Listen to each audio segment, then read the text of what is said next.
જય માતાજી મિત્રો, કેમ છો બધા? મજામાં છો ને? હું છું સોનલ. સ્વાગત છે તમારું આપણી યુટ્યુબ ચેનલ ચામુંડા સ્ટુડિયોઝમાં.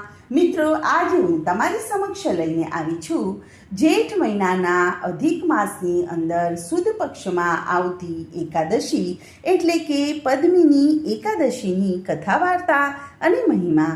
તો ચાલો આપણે સાંભળીએ કથા. અર્જુને કહ્યું કે હે ભગવાન, આપ અધિક માસની શુક્લ પક્ષની એકાદશી વિશે અને તેના મહાત્મય વિશે અમને ઉપદેશ આપો. ત્યારે શ્રી કૃષ્ણ ભગવાન બોલ્યા કે હે પાર્થ, અધિક માસની શુક્લ પક્ષની એકાદશીને અને પુણ્યની આપનારી આ એકાદશી છે. તેનું નામ પદ્મિની એકાદશી છે. આ એકાદશીના વ્રતથી મનુષ્ય વિષ્ણુ લોકમાં જાય છે. અનેક પાપનો નષ્ટ કરનારી આ એકાદશી છે. આના ફળ અને ગુણને ધ્યાનપૂર્વક સાંભળ. દશમના દિવસે વ્રત કરવું જોઈએ. એકાદશીના દિવસે પ્રાંતઃ કાર્યમાંથી નિવૃત્ત થઈને પુણ્યક્ષેત્રના સ્નાન કરવા ચાલ્યું જવું. તે સમયે છાણ, માટી, તલ, કુશ તથા આંબળાના ચૂર્ણથી વિધિપૂર્વક સ્નાન કરવું જોઈએ. સ્નાન કરતા પહેલા શરીરે માટી લગાડતા પ્રાર્થના કરવી જોઈએ. એ પછી વરુણ મંત્ર જપીને પવિત્ર તીર્થમાં જઈને સ્નાન કરી શકાય. તો તેમનું સ્મરણ કરીને કોઈ તળાવમાં સ્નાન કરવું જોઈએ. સ્નાન કર્યા પછી સ્વચ્છ અને પવિત્ર વસ્ત્ર ધારણ કરીને તથા સંધ્યા તર્પણ કરીને મંદિરમાં જઈને ધૂપ, દીપ, નૈવેદ્ય વગેરેથી ભગવાનની પૂજા કરવી. ત્યાર પછી ભગવાન સમક્ષ ભજન, કીર્તન વગેરે કરવું. આ ઉપવાસ નિરાહાર કરવો જોઈએ. જો મનુષ્યમાં નિરાહાર રહેવાની શક્તિ ન હોય તો તે જલપાન કે અલ્પાહારથી વ્રત કરી શકાય છે અને રાત્રે જાગરણ કરીને ભગવાનનું સ્મરણ કરવું જોઈએ. હવે આપણે તેનો મહિમા સાંભળીએ. કીર્તિવીર્ય નામનો એક રાજા હતો. એ રાજાને 100 પત્નીઓ હતી. એમાંથી કોઈને પણ રાજ્ય સંભાળી શકે એવો યોગ્ય પુત્ર ન હતો. ત્યારે તેણે આદરપૂર્વક પંડિતોને બોલાવ્યા અને પુત્ર પ્રાપ્તિ માટે યજ્ઞ કર્યો. પણ બધું અસફળ રહ્યું. જેમ દુઃખી માણસને ભોગ નીરસ લાગે છે, એ જ રાજાને પોતાનું રાજ્ય પુત્ર વિના દુઃખમય પ્રતીત થવા લાગ્યું. અંતમાં રાજા તપ દ્વારા જ સિદ્ધિ પ્રાપ્ત થશે એમ વિચારીને તપ કરવા માટે વનમાં ચાલ્યો ગયો.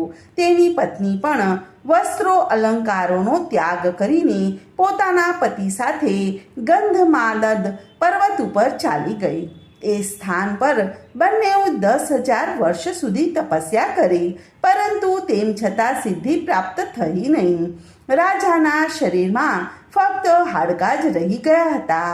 આ જોઈને પ્રમદાએ વિનય સહિત મહાસતી અનસુયાને પૂછ્યું કે તપસ્યા કરતા કરતા મારા પતિને 10,000 વર્ષ થઈ ગયા છે, પરંતુ હજુ સુધી ભગવાન પ્રસન્ન નથી થયા કે જેનાથી અમને પુત્રની પ્રાપ્તિ થાય.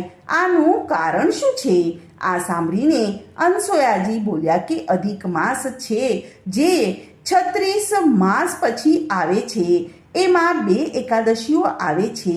આમાં આવનારી શુક્લ પક્ષની એકાદશીનું નામ પદ્મિની એકાદશી છે અને કૃષ્ણ પક્ષની એકાદશીનું નામ પરમા એકાદશી છે. તેમાં વ્રત અને જાગરણ કરવાથી ભગવાન તમને ચોક્કસ પુત્ર આપશે. ત્યાર પછી અનસુયાજીએ વ્રતની વિધિ બતાવી. રાણીએ અનસુયાજી દ્વારા જણાવેલ વિધિ પ્રમાણે એકાદશીનું વ્રત અને રાત્રિના જાગરણ કર્યું. આમ કરવાથી શ્રી વિષ્ણુ ભગવાન તેના ઉપર પ્રસન્ન થયા અને વરદાન માંગવા માટે કહ્યું. ત્યારે રાણીએ કહ્યું કે આપ મને પુત્ર પ્રાપ્તિ માટે વરદાન આપો. પ્રમદાનું વચન સાંભળીને શ્રી વિષ્ણુ ભગવાન બોલ્યા કે હે પ્રમદે, અધિક માસ મને ઘણો જ પ્રિય છે. તેમાં પણ એકાદશી તિથિ મને સૌથી વધારે પ્રિય છે. આ એકાદશીનું વ્રત અને રાત્રિના જાગરણ તે વિધિપૂર્વક કર્યું છે.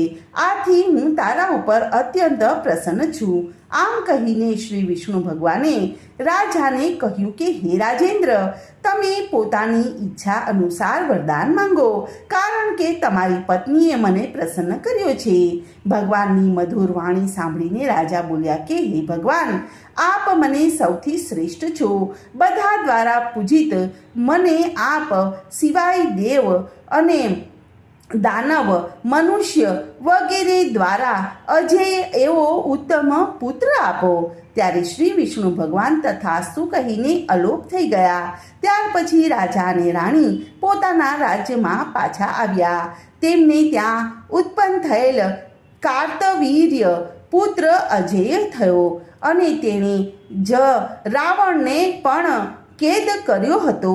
આ બધો પદ્મિની એકાદશીના વ્રતનો પ્રભાવ હતો. બોલો કૃષ્ણ કનૈયા લાલ કી જય.